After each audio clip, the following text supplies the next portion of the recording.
we always take the last Sunday of the year off to allow our staff and our volunteers and their teams to get a little bit of rest. They've worked so hard all year long, and it's just a joy to us to say, enjoy that time.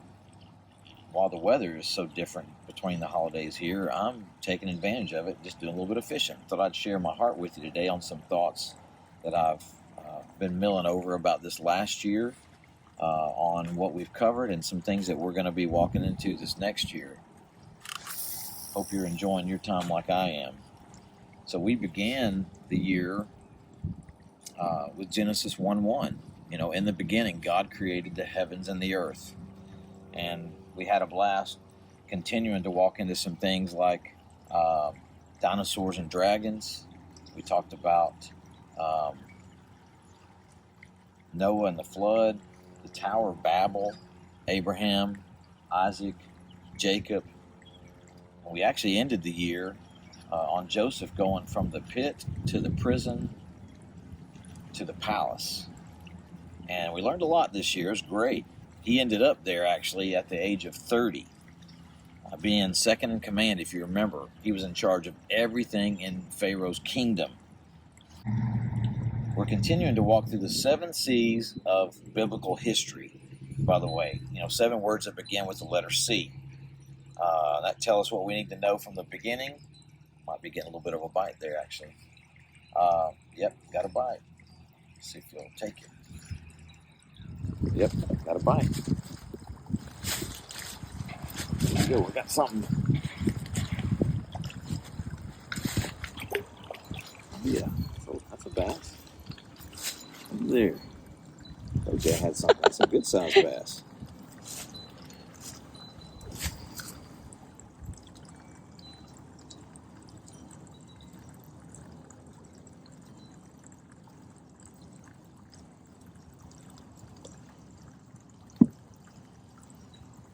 Look at there. We're going to put him back and let him grow some more, but he's good size.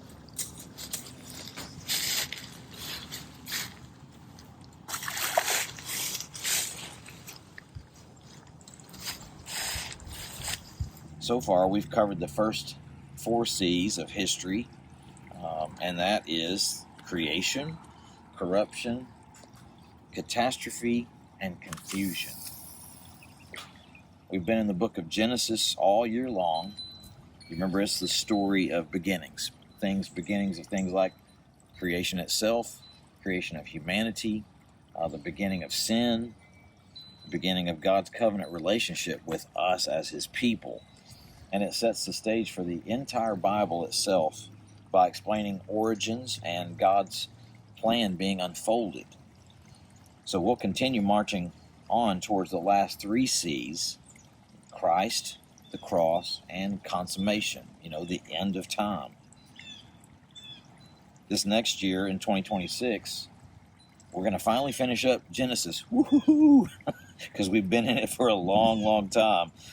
But we'll do that in the first few weeks, and by the end of the year, we're going to finish up with the history books of the Bible. We're going to be around 1st and 2nd Chronicles. We're going to start off the year with Joseph forgiving his brothers. We're going to end the year with Solomon asking for wisdom and Solomon building God's temple. This year, we're going to focus on God's presence being with us. That's going to be an incredible amount of encouragement, no matter what we're going through every moment, through every single circumstance. Good or bad, His presence is with us, and His presence will continue to be there for you and for me. So I want you to listen to this passage. I'll quit fishing for a moment, read this. It's something we're going to study in a few weeks about God's presence, and I want you to let this, as I read it, speak into your life. It's out of Exodus chapter 33, verse 14 through 19. It says, "And God said, My presence will go with you, and I will give you rest. And Moses said to the Lord, If your presence will not go with me, do not bring us up from here.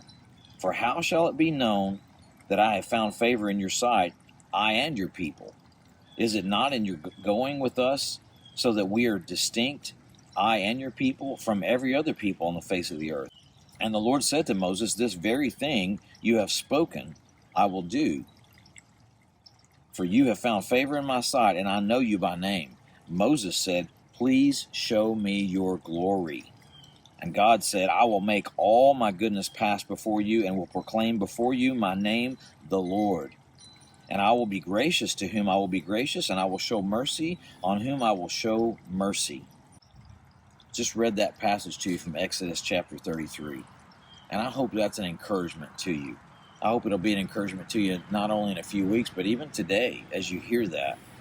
The thing is, if you're a follower of Jesus Christ, He loves you and He wants you to know His ongoing presence is with you.